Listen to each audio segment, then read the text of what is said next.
Hello student, welcome back my YouTube channel. तो आज का ये वीडियो काफ़ी ज़्यादा इम्पोर्टेंट होने वाला है क्लास 12th एग्जाम के लिए।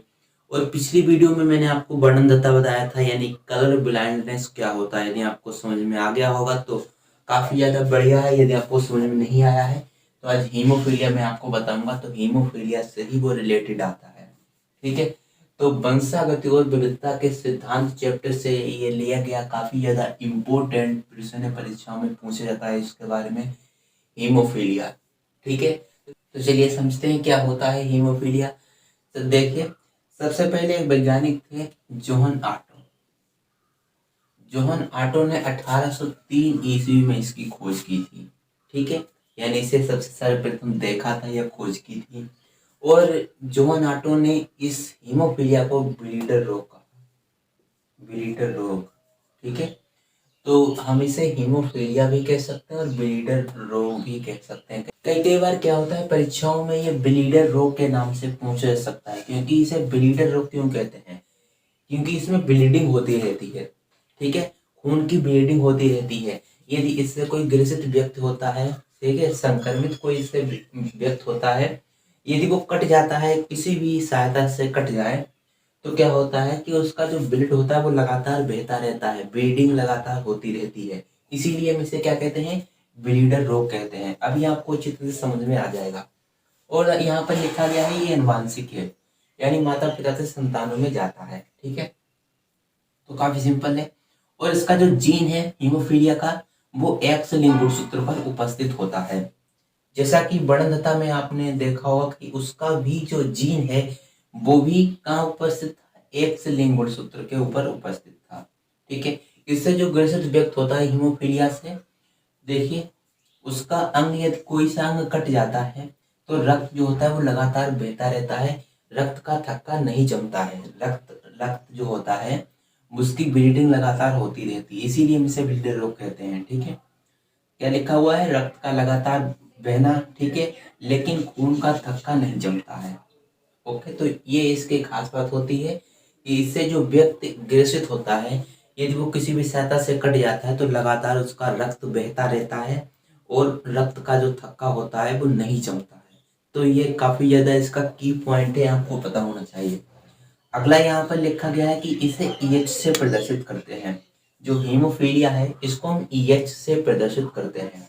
ठीक है, तो अभी हम देखेंगे कि किस तरह से ये जो हीमोफीलिया है वो अनुवांशिक है, किस तरह से संतानों में ये ट्रांसफर होता है, तो वो हम देखेंगे। देखिए, यहाँ पर हमने लिखा है कि सामान्य पुरुष का जीन किस प्रकार का होता है?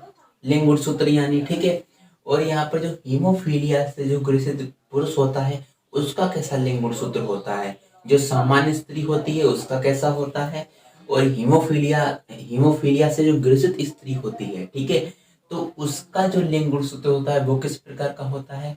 और जो वाहक स्त्री होती है, कैरियर जिसे हम बोल सकते हैं, रोग को फैलाने का कार्य करती है, तो उसका कैसा लिंग गुणसूत्र रहने वाला है? बिल्कुल आपने वर्णन बताया, यदि आपको समझ में आ गया होगा तो आप अच्छी तरह से इसे भी लिख सकते हैं। देखिए, जो सामान्य पुरुष होता है उसका तो एक्स वाई नॉर्मल। हीमोफिलिक पुरुष है, यहाँ पर क्या लिखा हुआ है कि देखिए, इसका जीन एक्स लिंग गुणसूत्र के ऊपर उपस्थित होता है। जो हीमोफीलिया से ग्रसित पुरुष होता है इसका जो जीन है वो कहाँ उपस्थित होगा? एक्स लिंग गुणसूत्र के ऊपर उपस्थित होगा। ठीक है, वाई लिंग गुणसूत्र के ऊपर उपस्थित नहीं होगा। सामान्य स्त्री आपको पता होगा उसका क्या होता है? एक्स एक्स लिंग गुणसूत्र होता है। ठीक है, और जो हीमोफीलिया से ग्रसित स्त्री होती है, देखिए, एक्स एक्स उसके उसमें क्या है? हीमोफीलिक स्त्री में एक्स एक्स है, तो इसके दोनों के ऊपर क्या उपस्थित होगा?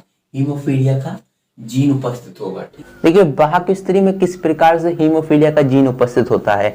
इसमें सिर्फ एक ही एक्स लिंग गुणसूत्र के ऊपर हीमोफीलिया का जीन उपस्थित होता है। इस तरह से देखिए, इस तरह से, या आप इसी को लिख सकते हो इस तरह से। ठीक है, सिर्फ एक ही एक्स लिंग गुणसूत्र के ऊपर हीमोफीलिया का जीन उपस्थित होना चाहिए, चाहे आप पहले पर कर दो चाहे आप दूसरे पर कर दो। ठीक है, तो चलिए, यहाँ पर आपको पता लग गया है कि सामान्य पुरुष क्या होता है, उसका कैसा लिंग गुणसूत्र होता है, तो एक्स वाई होता है। हीमोफीलिया से जो ग्रसित पुरुष होता है उसका एक्स के ऊपर हीमोफीलिया का जीन उपस्थित होता है। जो सामान्य स्त्री होती है उसका तो एक्स एक्स होता है। और हीमोफीलिया से जो ग्रसित स्त्री होती है तो उसके दोनों लिंग गुणसूत्र के ऊपर हीमोफीलिया का जीन उपस्थित होता है, और जो वाहक स्त्री होती है उसके सिर्फ एक ही एक्स लिंग गुणसूत्र के ऊपर हीमोफीलिया का जीन उपस्थित होता है, चाहे आप यहाँ पर चाहे वहां पर। तो चलिए अब हम देखते हैं किस प्रकार से ये संतानों में ट्रांसफर होता है माता पिता से। तो देखिए सबसे पहले हम क्रॉस कराते हैं सामान्य पुरुष का, किससे करा देते हैं?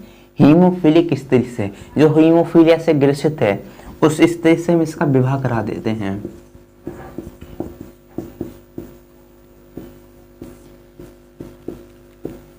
ठीक है, अब यहाँ पर आपको जीन लिखना है, वैसे ही करना है जैसा वर्णनदाता में करा था आपने। देखिए सामान्य पुरुष का क्या होता है?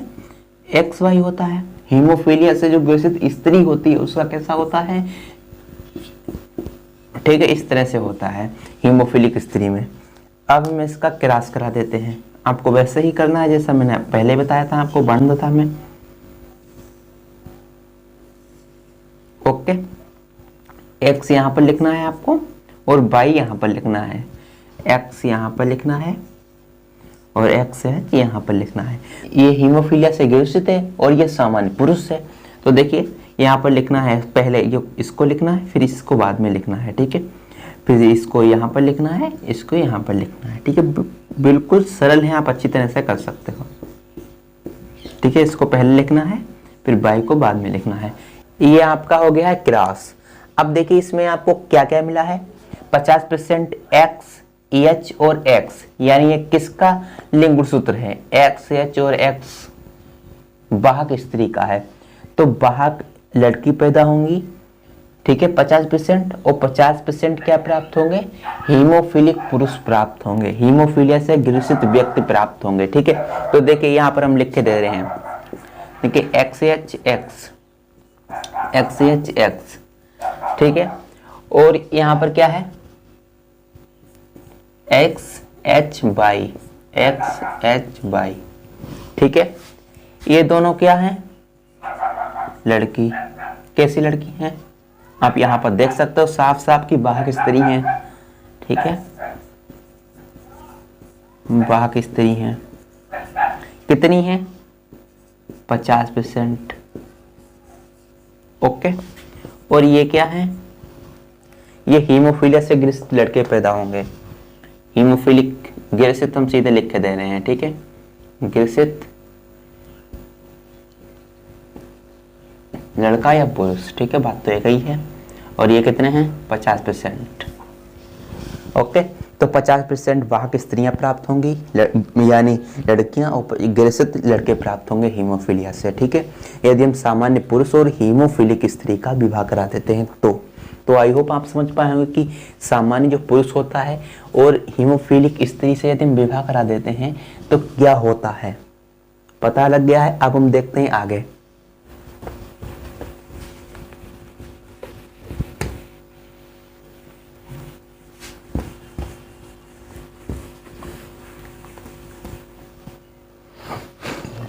देखिएगा, अब हम देखने वाले हैं हीमोफिलिक पुरुष का विवाह कराएंगे और वाहक स्त्री का विवाह कराएंगे, फिर देखेंगे किस प्रकार की संतानें प्राप्त होती हैं। हीमोफिलिक पुरुष का क्या लिंग गुणसूत्र है? XH और Y है। ठीक है, ये किसका है? हीमोफिलिक पुरुष का है। और वाहक स्त्री का क्या है? XH और X। चाहे आप ये भी लिख सकते हो, ये लिख दे रहे हैं ताकि आप अच्छी तरह से समझ पाए। ठीक है, X और XH। ठीक है, चाहे यहाँ पर चाहे वहां पर, कहीं पर हीमोफीलिया का जो जीन है वो उपस्थित होना चाहिए, सिर्फ X लिंग गुणसूत्र पर, X एक लिंग गुणसूत्र पर। ठीक है, इसका हम क्रॉस कराएंगे। देखिए इस तरह से। अब हम इसको अलग कर लेंगे, जैसा कि आपको पता है। इसको यहाँ पर लिखेंगे, इसको यहाँ पर लिखेंगे, इसको यहाँ पर लिखेंगे और इसको हम यहाँ पर लिखेंगे। ठीक है, ये तो बात आपको पता ही है। अब देखिए हम यहाँ पर लिखे दे रहे हैं, इसको पहले XH, Y को यहाँ पर लिखेंगे, इसको हम कहाँ पर लिखेंगे? इसको हम यहाँ पर लिखेंगे। ठीक है, जैसा कि आपको पता भी है। और यहाँ पर हम लिखेंगे इसको XS को। ओके, ज़्यादा समझ लेना है आपको। X को यहाँ पर लिखेंगे और XH को यहाँ पर लिखेंगे। ठीक है, यहाँ पर हम XH को लिखेंगे और ये XH को यहाँ पर लिखेंगे। ठीक है। एक्स को यहाँ पर लिखेंगे, वाई को यहाँ पर लिखेंगे, एक्स एच को यहाँ पर लिखेंगे और वाई ऊपर देख लेंगे कि यहाँ पर है तो वाई यहाँ पर लिख देंगे। ठीक है। अब यहाँ पर क्या प्राप्त हुआ है, सब चीज़ें अलग अलग प्राप्त हुई हैं, जितनी भी जो शिशु हैं वो सब अलग अलग प्राप्त हुए हैं। किस प्रकार के, देखिए सबसे पहले यहाँ पर इसको लिखेंगे, इसको लिखेंगे, ठीक है। अब इसको लिखेंगे, सब 25-25% जो है वो प्राप्त हुआ है। देखिए ये क्या है, एक्स और एक्स, ये क्या है, वाहक स्त्री है, देख सकते हो आप,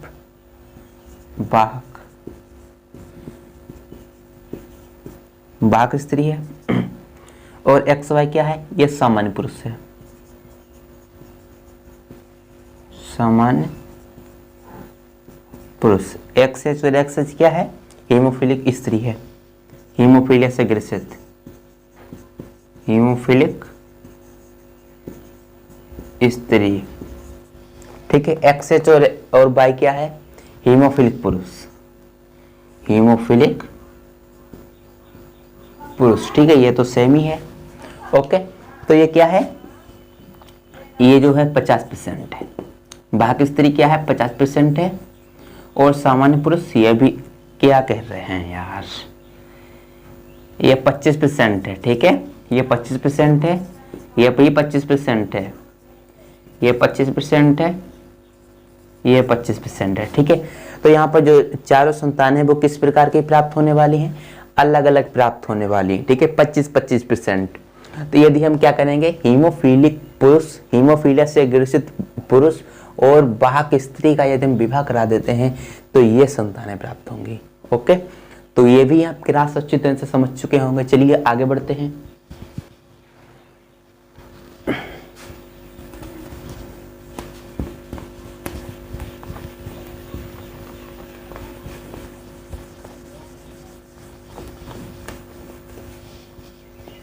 ठीक है, तो सामान्य पुरुष और हीमोफिलिक स्त्री का विवाह तो मैंने करा दिया, और हीमोफिलिक और वाहक स्त्री का भी विवाह हो गया। अब क्या बचा हुआ है, अब हम थोड़ा सा उल्टा कर दे रहे हैं। अब हम करा रहे हैं सामान्य पुरुष और सामान्य स्त्री का यदि विवाह देखना चाहते हो तो देख लीजिए। सामान्य पुरुष, इसका हम विवाह कराएंगे किससे, सामान्य स्त्री से। सामान्य नॉर्मल पुरुष है, ठीक है, तो नॉर्मल ही संतानें पैदा होंगी। ठीक है, यदि नॉर्मल पुरुष है और नॉर्मल स्त्री है तो संतानें क्या प्राप्त होंगी, नॉर्मल। एक्स वाई यहाँ पर, एक्स यहाँ पर लिखेंगे और वाई यहाँ पर लिखेंगे, एक्स यहाँ पर, एक्स यहाँ पर। ठीक है, एक्स एक्स एक्स वाई। ठीक है, एक्स यहाँ पर, ऊपर वाला एक्स उतार लेंगे, एक्स यहाँ पर लिखेंगे और वाई यहाँ पर उतार लेंगे। ठीक है, तो देखिए ये जो हैं, ये दोनों क्या हैं, लड़कियां हैं, ये कितनी प्राप्त होंगी 50%, और ये दोनों क्या हैं, लड़के हैं, ये भी 50% प्राप्त होंगे। ओके, ये भी बात आप अच्छी तरह से क्लियर हो गई है आपको। जैसा कि मैंने आपको वर्णनता में भी ये क्रॉस करा के दिखाया था, यदि सामान्य पुरुष और सामान्य स्त्री होगी तो संतानें भी सामान्य प्राप्त होंगी। ठीक है, 50% लड़कियां, 50% लड़के। ओके, अब क्या बचा हुआ है, अब बचा हुआ है, अब कुछ नहीं बचा हुआ है। सामान्य पुरुष और हीमोफिलिक स्त्री का विवाह हो गया है। अब हम क्या करा रहे हैं, देखिए अब थोड़ा सा हम उल्टा कर दे रहे हैं। अब हम कराएंगे हीमोफिलिक पुरुष और हीमोफिलिक स्त्री से। ठीक है, हीमोफिलिक, हीमोफिलिक पुरुष, हीमोफिलिक स्त्री से। ठीक है,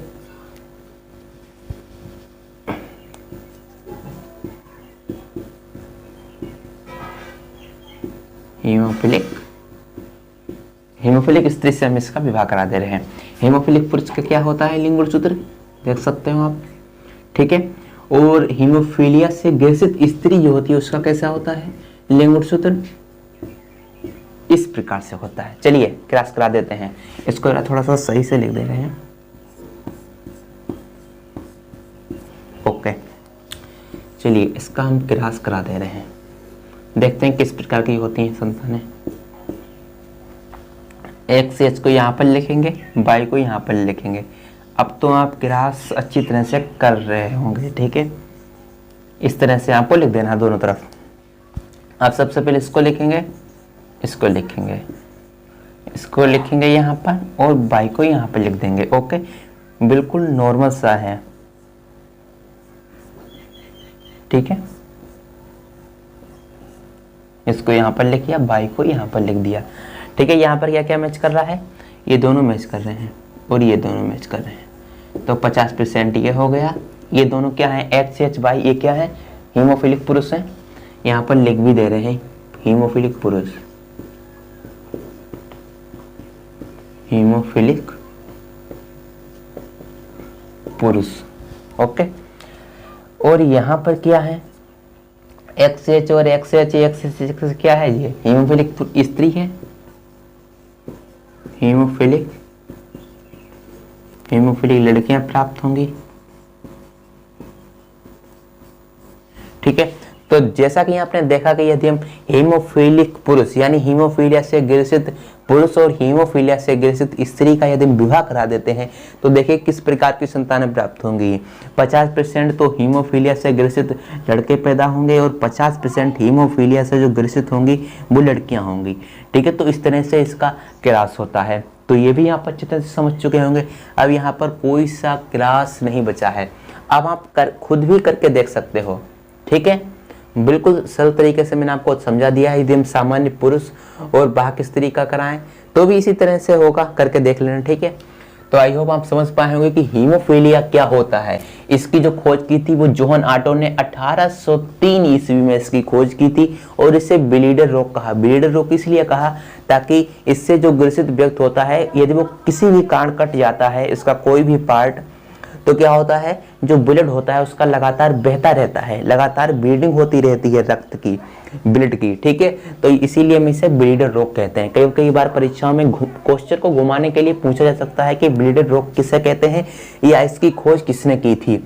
ये क्या है, एक अनुवांशिक है, यानी माता पिता से संतानों में जाता है। जैसा कि आपने देखा होगा कि हीमोफिलिक पुरुष था और हीमोफिलिक स्त्री थी, यदि हम इनका विवाह करा देते हैं तो संतान जो होती है वो भी इससे ग्रसित हो जाती हैं।